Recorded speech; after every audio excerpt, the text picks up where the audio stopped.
perkasa tenanan iki. Jos pokoke. Jos kae. Perkasa iki, Pak. Lho. Bentek-bentek. Oh.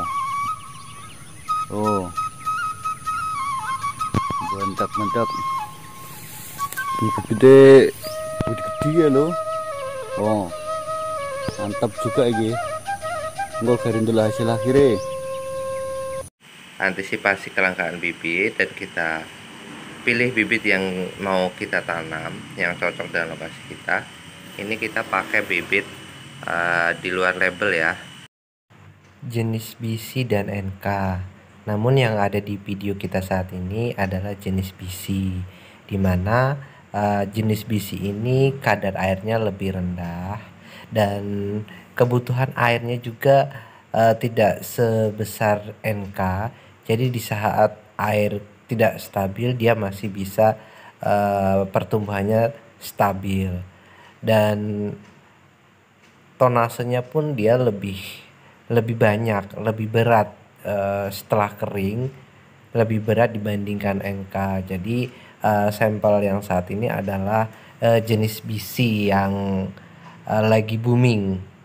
Buat sahabat tani, khususnya di luar Pulau Jawa, kita sering mengalami yang namanya kelangkaan bibit.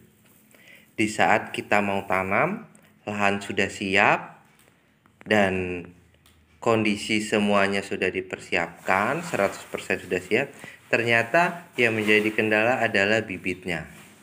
Nah, bibitnya ternyata kosong dan kita harus inden dan kita harus nunggu, akhirnya lahan kita molor waktunya. Antisipasi kita adalah kita menggunakan bibit yang memang diracik sendiri oleh petani khusus di bagian pembibitan, cuman dia nggak masuk label guys. Kualitas hampir sama persis dengan jenis-jenis jagung hibrida yang keluaran label guys. Bibit ini hasilnya kecil-kecil buahnya. Cuman kalau waktu sudah ditanam, dia akan hasil dari pembuahan hasil panen itu dia besar-besar. Ini bibit di bawah label yang sudah disilangkan. Sebetulnya statusnya ini sama dengan yang kemasan, cuman dia karena nggak ada labelnya, diracik oleh petani orang-orang yang khusus, tapi dia nggak punya label, jadi tidak ada merek. Jadi ini proses pembuatannya untuk hibrida jenis singa. Untuk masalah kualitas sama dengan yang bermerek. Nggak percaya? Lihat nanti hasilnya setelah tanam ini dan sampai panen. Tetap kita rekrut di YouTube Eriligas. Tunggu hasilnya. Jadi buat teman-teman yang mau tanam jagung dan lahannya sudah ready, cuman kendala bibitnya langka atau ada pun bukan yang sesuai dengan kondisi lahan kalian, kalian bisa request. Yang penting barang kondisi ready ya guys, supaya bertani kalian sesuai dengan harapan kalian, bibitnya yang cocok dengan lahannya. Karena logikanya gini, kalau lahannya itu darat dan otomatis kadar airnya itu kurang, kalian nggak boleh memaksakan pakai bibit NK.